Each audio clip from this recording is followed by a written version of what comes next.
भाइयों बहनों नमस्कार। All India anganwadi news channel में आपका स्वागत है। चैनल से जुड़ने के लिए नीचे दिख रहे रेड कलर के सब्सक्राइब बटन पर आपको सबसे पहले क्लिक करना है। फिर साइड में एक नोटिफिकेशन बेल यानी घंटी बन के आएगी, उस पर जब आप दबाएंगे तो 3 घंटी आपको दिखेंगी, जिनमें सबसे ऊपर आल वाली घंटी आप लोगों को दबा लेनी है। आंगनबाड़ी सेविका सहायिका मिनी बहनों, आज दोपहर की सच्ची खबरों में आप सभी का स्वागत है। तो आज हम बात करने वाले हैं एक ऐसी जानकारी की जो कि आप सबको जानना बहुत ही जरूरी है।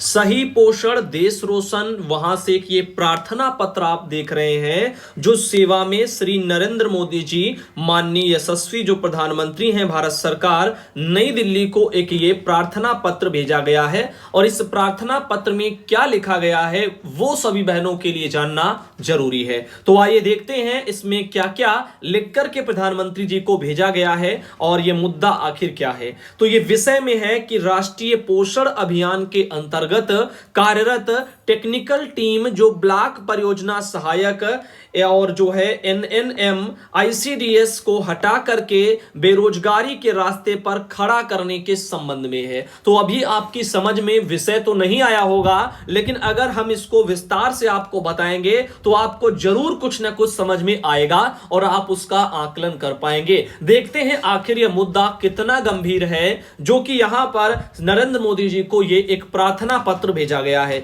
और इस प्रार्थना पत्र का मेन उद्देश्य क्या है वो तभी पता चलेगा जब आप सब इसको अच्छे से समझेंगे। तो उम्मीद है कि सभी भाई बहन वीडियो को लाइक भी करेंगे, और जो भाई बहन चैनल से वीडियो देख रहे हैं इस समय और वो अभी तक अगर चैनल से ना जुड़े हो यानी सब्सक्राइब उन्होंने पहले ना किया हो तो प्लीज सब्सक्राइब कर लीजिए। बस एक ही बार चैनल से जुड़ने के लिए सब्सक्राइब करना होता है और आप हमेशा जीवन भर चैनल से उस जुड़ जाते हैं। फिलहाल लाइक आप हर वीडियो को कर सकते हैं। इधर आप देखिएगा लिखा है, महाशय उपयुक्त विषय के संबंध में निवेदन पूर्वक कहना है कि आपकी कई महत्वाकांक्षी योजनाओं में से एक योजना राष्ट्रीय पोषण अभियान भी है, जिनमें से जिसकी शुरुआत माननीय के कर कमलों यानी कि उनके हाथों से आप कह सकते हैं 2018 में इसकी शुरुआत की गई थी, जिसका लक्ष्य भारत को कुपोषण मुक्त बनाना है। और इस मद्देनजर महिला बाल विकास मंत्रालय तथा नीति आयोग भारत सरकार के द्वारा तैयार किए गए मसौदे के अनुसार समेकित बाल विकास सेवा परियोजना अधिकारी कार्यालयों और जिला कार्यक्रम अधिकारी कार्यालयों तथा आईसीडीएस निदेशालय में पोषण अभियान के अभिसरण योजना के सफल निगरानी एवं वास्तविक समय में क्रियान्वयन के लिए राज्य, जिला एवं ब्लॉक स्तर पर समुचित कार्यों के निष्पादन के लिए एसपीएस जो है एमयू और साथ ही डीपीएमयू एवं बीपीएमयू टीम का गठन किया गया था। यानी कह सकते हैं ब्लॉक और जिले लेवल पर इन सब टीमों का गठन किया गया। किसके लिए कि यहां पर राष्ट्रीय पोषण अभियान जो एक यहां पर महत्वाकांक्षी योजना है सरकार की, उसके जो है सफल क्रियान्वयन के लिए उसके अनुसार जो है यहां पर यह सब किया गया। तो जिला स्तर पर डीपीएमयू टीम में जिले समन्वय एवं जिला परियोजना सहायक तथा ब्लॉक स्तर पर ब्लॉक समन्वयक एवं ब्लॉक परियोजना सहायक, इनका चयन लगभग 1.5 वर्ष पूर्व में किया गया था। तो वहां पर जिन लोगों की तैनाती की गई थी उनका जिक्र हुआ है। ये सभी तकनीकी संसाधन एसपीएमयू और डीपीएमयू तथा बीपीएमयू एक विशेषज्ञ के रूप में केंद्र एवं राज्य सरकार की योजना को जमीनी स्तर पर काम करते हुए सरकार के सपनों को साकार करने हेतु निष्ठापूर्वक समर्पित हैं, जिसका सकारात्मक परिणाम दिख रहा है। इसके बावजूद महिला बाल विकास मंत्रालय भारत सरकार के मिशन सक्षम आंगनबाड़ी एवं पोषण 2.0 योजना गाइडलाइन नंबर दिया है 11/4/2021 और सीडीआई साथ में दिया है भारत सरकार दिनांक 1 अगस्त 2022। इसके अनुसार राष्ट्रीय पोषण अभियान के अंतर्गत टेक्निकल टीम ब्लॉक परियोजना सहायक एएनएम जो है, यहां पर नहीं एनएनएम है, एएनएम नहीं है, एनएनएम है, आईसीडीएस को हटा करके बेरोजगारी के रास्ते पर यहां पर खड़ा कर दिया गया। तो ये जो लोग हैं इनको हटाने की बात यहां पर सामने आ रही है। टेक्निकल टीम जो भी तैनात हुई थी तो उनको हटा दिया गया और फिर बेरोजगारी के रास्ते पर इनको खड़ा कर दिया गया। जहां एक तरफ माननीय आपकी सरकार द्वारा रोजगार सृजन करने की बात की जाती है, वहीं महिला बाल विकास मंत्रालय भारत सरकार के द्वारा देश के लाखों रोजगार पाए युवाओं का रोजगार छीन करके सबको बेरोजगारी की गर्त में धकेलते हुए हमें एवं हमारी आश्रितों को जो है बर्बादी के कगार पर खड़ा कर दिया है। तो माननीय को ज्ञात हो कि पोषण अभियान कार्यक्रम के शुरुआती दौर से ही विकट परिस्थितियों का सामना करते हुए हम लोगों ने सरकार के कुपोषण मुक्त भारत बनाने की दिशा में निरंतर अपना सर्वश्रेष्ठ देते हुए परिश्रम की प्रकाष्ठा को पार किया है। जिस प्रकार हमारी जिला एवं ब्लॉक की टीमों ने सहयोगात्मक पर्यवेक्षण करते हुए समुदाय आधारित जो गतिविधियां हैं और भी चीजें हैं उनको भी सुनिए। तो समुदाय आधारित गतिविधियां हो गई जिनको आंगनबाड़ी बहनें बखूबी निभाती हैं। गर्भवती यहां पर धात्री माताएं हो गई, किशोरियां हो गई, 0 से 6 वर्ष के बच्चे हो गए, इनको ससमय निगरानी, वृद्धि समय एवं गृह भ्रमण आदि के माध्यम से स्वास्थ्य एवं पोषण संबंधित को उचित परामर्श देते हुए महाप्रलय कोरोना काल में भी अपने प्राणों को ताक पर रख करके कर्तव्यों का निर्वहन करते आ रहे हैं।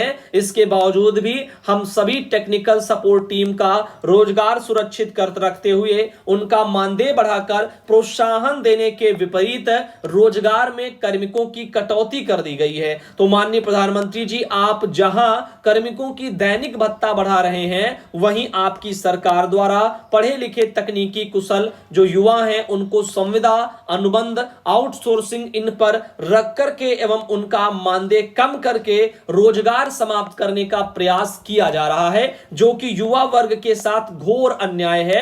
माननीय, इसमें कोई अतिशयोक्ति नहीं है कि जब से देश को आपका कुशल नेतृत्व प्राप्त हुआ है तब से आपने ऐसे सकारात्मक निर्णय लिए हैं जिसके साधारण परिणाम देखने को मिले हैं। आप ही के आह्वान राष्ट्र के 65% युवाओं ने न्यू इंडिया बनाने का संकल्प लिया है। अतः हम सभी युवा वर्ग आपसे करबद्ध प्रार्थना करते हैं कि आपके द्वारा हमारे अंदर जो आशा की किरण जागृत की गई है एवं अपने अंतःकरण से जिस विकास की अनुभूति कर रहे हैं उसी प्रकार हमारा रोजगार सुरक्षित करते हुए पूर्व की भांति कायम रखने की कृपा करें। इस पुनीत कार्य के लिए हम युवा वर्ग एवं हमारे परिजन हृदय की गहराइयों से धन्यवाद देते हुए सदैव आपके आभारी रहेंगे। तो ये विश्वास भाजन पोषण अभियान टीम समस्त डीपीएमयू और आपके बीपीएमयू उत्तर प्रदेश के जो हैं उनके स्तर से के लेटर भारत सरकार को यानी प्रधानमंत्री जी को भेजा गया है। अब जैसा कि आप देख रहे हैं, लेटर तो टेक्निकल वाले जो वो लोग लगाए गए हैं उनसे जुड़ा हुआ है,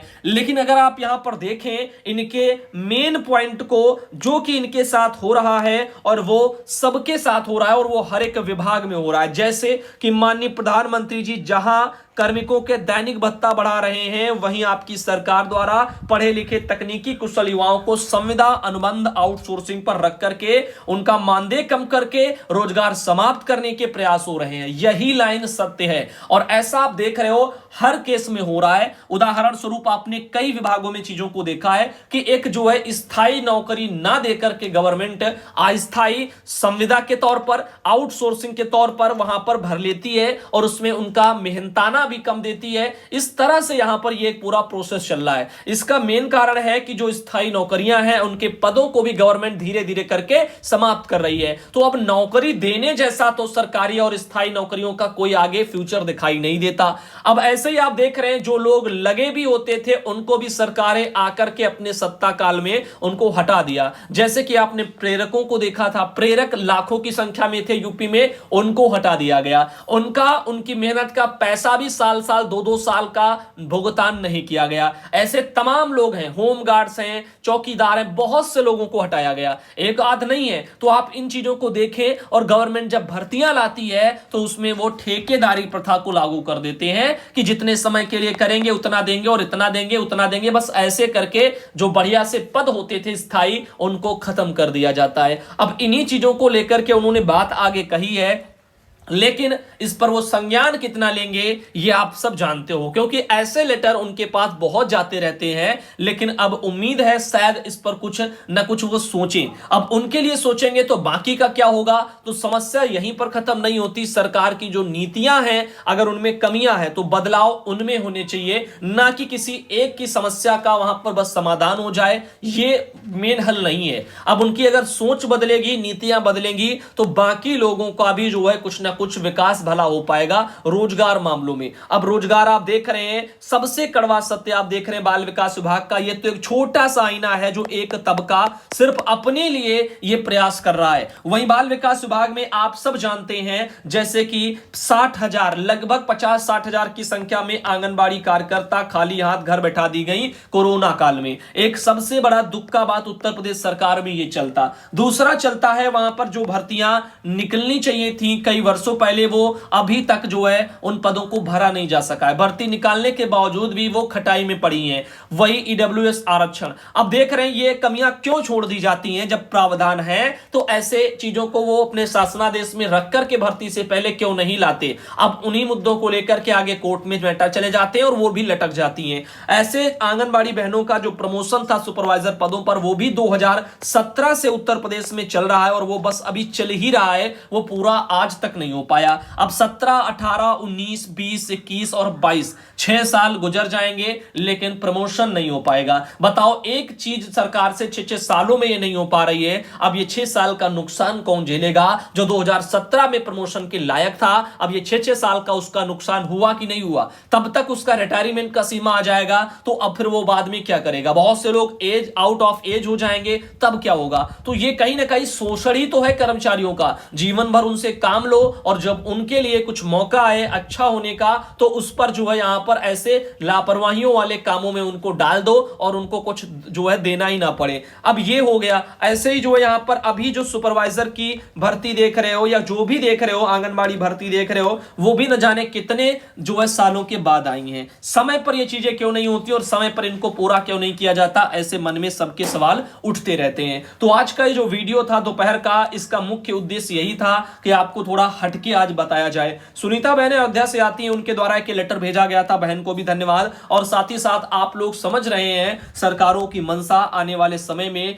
नौकरियां रोजगार को देने के मामले में कैसी हैं, क्या चल रहा है देश में। आप देख रहे हैं सेना के जवान 4 सालों के लिए वो जा रहे हैं। अब बताओ, 4 साल ये कोई नौकरी है? इतना मेहनत करेगा, 24 साल कोई पढ़ेगा और उसके बाद यहां पर जाएगा, 20-20 साल मेहनत और उसके पीछे का पैसा, मां बाप का जो खर्च होगा, क्या वो 4 सालों में उसको वसूल कर पाएगा? क्या वो इसके लिए इतना पढ़ रहा है? तो क्या फायदा है अगर जो है 24 साल मेहनत करो, पैसा बर्बाद करो, इधर वो करो। इससे अच्छा है आप कोई छोटा मोटा व्यापार धंधा ही डाल दो, और उसको आप 24 साल अगर टाइम देंगे, तो 24 साल जब आप यहां नौकरी जिस टाइम पर जिसकी लगेगी, जितना अगले 4 सालों में कमा पाएगा, उससे कहीं ज्यादा वो यहां पर कर लेगा जितना वो पूरे जीवन में नहीं कर पाएगा। तो सोच रहे हैं, और 4 सालों के बाद आखिर वो क्या करेगा? वही कुछ ना कुछ रोजगार ही तो अपना शुरू करेगा। तो जो रोजगार 4 साल की नौकरी के बाद उसको शुरू करना है जवान को, वो पहले भी तो वही कर सकता है। तो पहले से करेगा तो उसका ज्यादा प्रॉफिट होगा। तो जो आकर के 4 साल बाद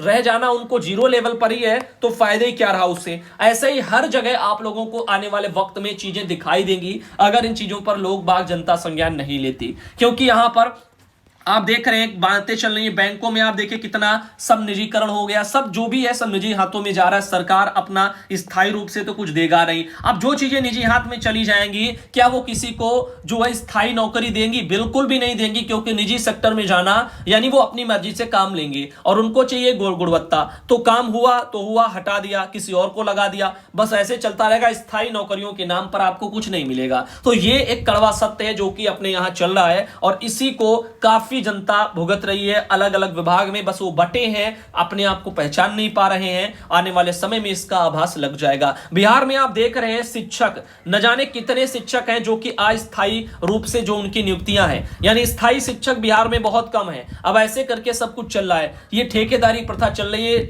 आ जाओ काम करो चले जाओ, बस ये सब चलेगा तो फिर फायदा ही क्या रह जाएगा। तो फिलहाल के लिए आप इस पर